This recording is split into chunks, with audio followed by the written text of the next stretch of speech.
বন্ধুরা, আজকের ভিডিওতে আমি আপনাদেরকে দেখাবো ফিলিপাইনি দেশের মেয়েরা, সুন্দরী সুন্দরী মেয়েরা এখানে এসে তারা কি করে এই বিষয়টা আমি আপনাদেরকে আজকে দেখাবো। বন্ধুরা, আজকে আছি আমি বাথা ফিলিপাইনি মার্কেটে। আমি এখান থেকে আজকে আমি আপনাদেরকে দেখাবো সৌদি আরবের যে ফিলিপাইনের যে মেয়েরা যে অবস্থান করে তাদের যে মার্কেট এবং কি জীবন যাপন চলন ফিরন সমস্ত কিছু আজকে আমি আপনাদেরকে এই ভিডিওর মাধ্যমে দেখাবো। আপনারা দেখতে থাকেন পুরো ভিডিওটা। আমি আমার আগের ভিডিওতে আমি আপনাদেরকে দেখাইছিলাম যে ফিলিপাইনের যে মেয়েরা আছে তারা এত সুন্দর সুন্দর মেয়ে, এরপরেও তারা বাহিরের দেশে এসে বিভিন্ন প্রকার সবজি বিক্রি করে। এই যে আপনারা দেখতে পাচ্ছেন এই মেয়েটাও অনেক কিউট একটা মেয়ে, অথচ এখানে দেখেন বাহিরে দাঁড়িয়ে সবজি বিক্রি করছে। এরকম আরো অনেক লোকে আছে, অনেক মেয়েরা আছে তারা এখানে তারা সবজি বিক্রি করে তাদের জীবন চালিত করে। তবে এর মধ্যে বড় একটা কথা হলো কি, আসলে আমরা বাংলাদেশের যে সমস্ত ছেলেরা আছে এবং মেয়েরা আছে আমরা প্রায় সকলে ছেলেদের রোজগারের উপর ভরসা করে থাকি, কিন্তু ফিলিপাইনের, ইন্দোনেশিয়া, ফিলিপাইনি এবং কি ভিয়েতনাম এই সমস্ত রাষ্ট্রের মেয়েরা কখনোই ছেলেদের উপর ভরসা করে না। তারা যথেষ্ট পরিমাণ ইনকাম করে, অর্থাৎ ছেলেদের সাথেই কাজ করার সহযোগিতা তারা সবসময় করে থাকে এবং কি তারা নিজেরাও আয় রোজগার করে থাকে। আর ওদের আয়ের 50% অর্থাৎ 50% আয়টাই তাদের শরীরের পরিচর্যার জন্য খাটায়, যেমন বিভিন্ন প্রকার পার্লার, কসমেটিক্স এবং কি কাপড় চোপড় সমস্ত কিছুই মিলে। আপনি যদি কোনো একটা গরিব ফিলিপাইনের কোনো একটা মেয়ে দেখেন, আপনি দেখে বুঝতে পারবেন না কখনোই যে মেয়েটা হয়তো গরিব। আপনি তার পোশাক পরিচ্ছদ, কাপড় চোপড় সমস্ত কিছু দেখেই আপনি ভাববেন সে হয়তো কোনো বড় বংশের কোনো মেয়ে হতে পারে, কিন্তু না। সে যদিও গরিব, তার টাকা কম, অর্থ সম্পদ কম, সে হয়তো রাস্তার মধ্যে সবজি বিক্রি করতেছে অথবা ম্যাসাজ করতেছে, এই ধরনের কোনো কিছু আর কি তারা করে থাকে। এখানে অনেক কিছু করে থাকে, কিন্তু তাদের পোশাক পরিচ্ছদ এবং কি পরিষ্কার পরিচ্ছন্নতা সবসময় ভিন্ন টাইপের এবং কি আলাদা টাইপের। ভিডিওর শুরুতে আমি যে মেয়েটার ছবি আমি আপনাদেরকে দেখাইছি, অর্থাৎ যে মেয়েটার ভিডিও আমি আপনাদেরকে দেখাইছি, আজকে সেই মেয়েটাকে নিয়ে আমি কথা বলবো। এই মেয়েটার সাথে আমি কথা বলছি এবং কি তার ভিডিওটাই আমি নিছি, কিন্তু তার সাক্ষাৎকারটা আমি নিতে পারিনি, কেননা তার ভাষাটা আমার পক্ষে সম্ভব হয় নাই, আর আরবিটা ততটাও জানে না। দেখেন আমি সেই মেয়েটার কাছে এসে গেছি, আমি সেই মেয়েটা নিয়ে আমি আপনাদের সাথে কথা বলবো। দেখতে থাকুন পুরো ভিডিওটা। আর আপনাদের কাছে আমার একটা রিকোয়েস্ট, আপনারা দয়া করে যদি আমার চ্যানেলটাকে সাবস্ক্রাইব না করে থাকেন তাহলে দয়া করে সাবস্ক্রাইব করবেন, এবং এই ভিডিওর মাধ্যমে আপনাদেরকে আমি দেখাবো বিভিন্ন দেশের বিভিন্ন রীতি এবং বিভিন্ন ইতিহাস এবং ঐতিহ্য আমি আপনাদের সম্মুখে তুলে ধরবো। আপনারা কি করব বন্ধুরা, আমি আছি সৌদি আরবের রিয়াদের বাথায়। এই বাথায় এটা হচ্ছে ফিলিপাইনি মার্কেট। এই যে আপনারা দেখতে পাচ্ছেন সামনে, এখানে সমস্ত আজনবীগণই আছে, কিন্তু তার মধ্যে ফিলিপাইনি মার্কেট নামে পরিচিত এই জায়গাটা।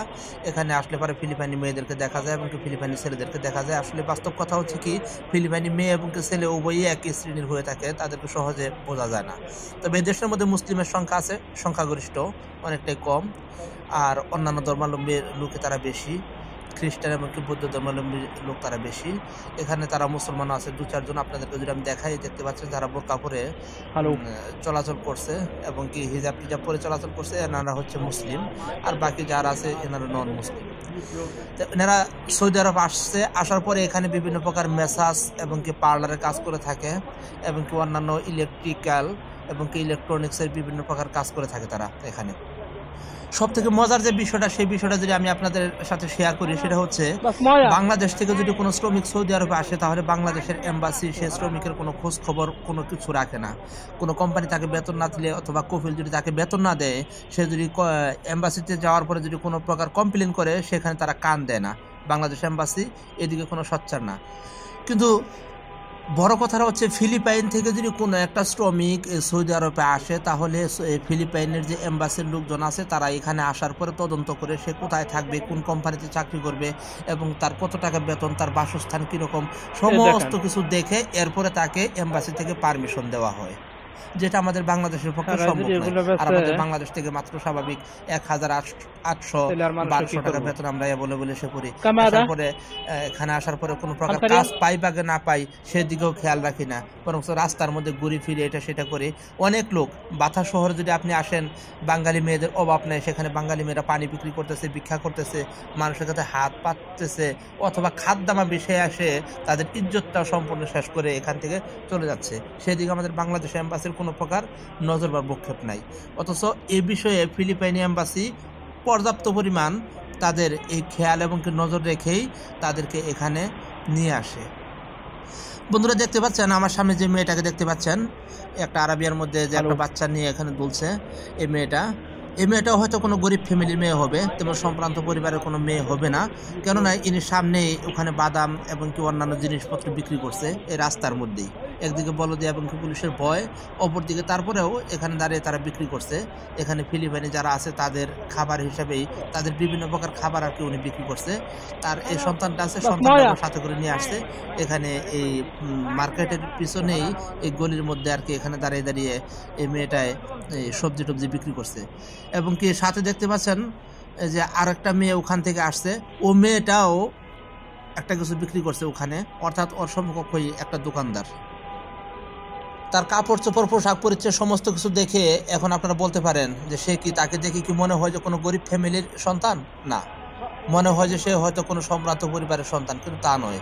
আসলে সে গরিব ফ্যামিলির সন্তান, তা না হলে এখানে রাস্তার মধ্যে সে কখনোই সবজি বিক্রি করতো না। এই দেখেন এই জিনিসগুলো ও বিক্রি করছে ওখানে দাঁড়িয়ে, ওই জিনিসগুলো বিক্রি করছে। তো তাদের পোশাক আশাক এই বিষয়ে আমার তেমন কোনো মন্তব্য নয়। আমার যে মন্তব্যটা ছিল সেই মন্তব্যটা হলো কি, আসলে সৌদি আরব একটা পবিত্র দেশ, আল্লাহ এবং কি রাসূলের দেশ। রাসূল সাল্লাল্লাহু আলাইহি সাল্লাম যে দেশের মধ্যে আগমন করছেন, এমন একটা পবিত্র দেশ। এমন একটা পবিত্র দেশের পবিত্রতা রক্ষা করা আমাদের সকলেরই কর্তব্য এবং কি দায়িত্ব। কিন্তু সেক্ষেত্রে এই ফিলিপাইনের কিছু মেয়ে এবং ইন্ডিয়ার কিছু মেয়ে এই সৌদি আরবে এসে তারা তাদের নোংরামি কাপড় চোপড় বিভিন্ন কিছু খোলামেলাভাবে চলে এই সৌদি আরবটাকে অনেকটাই এই ইসলামের যে নিয়ম কানুনগুলো আছে এবং কি ইসলামটাকে অনেকটাই খাটো করে ফেলছে। তো বন্ধুরা, আপনাদের মধ্যে যদি কেউ সৌদি আরব প্রবাসী থাকেন, তো এই কাপড় চোপড় বিষয় এবং তাদের যে পোশাক আশাকের বিষয়ে যদি আপনার তেমন কোনো মন্তব্য থাকে অবশ্যই কমেন্টের মাধ্যমে জানাবেন। আর এই কথাটা অবশ্যই জানাবেন আসলে পবিত্র দেশের মধ্যে এই জন্য পোশাক আশাক পরে বাহিরে বের হওয়া কতটা যুক্তিসঙ্গত, এই জিনিসটা আপনাদের কাছে রিকোয়েস্ট রইল। আজকের ভিডিওতে আমি এই জিনিসটাই দেখাইলাম, এখানে সৌদি আরবের এই ফিলিপাইনি মার্কেটের এখানকার যে দৃশ্যটা, এই জিনিসটা আমি আপনাদেরকে দেখাইলাম। আপনারা যারা সৌদি আরবে থাকেন অবশ্যই যদি কখনো সময় পান, ছুটি পান কোম্পানি থেকে, এখানে আসবেন বেড়াইতে।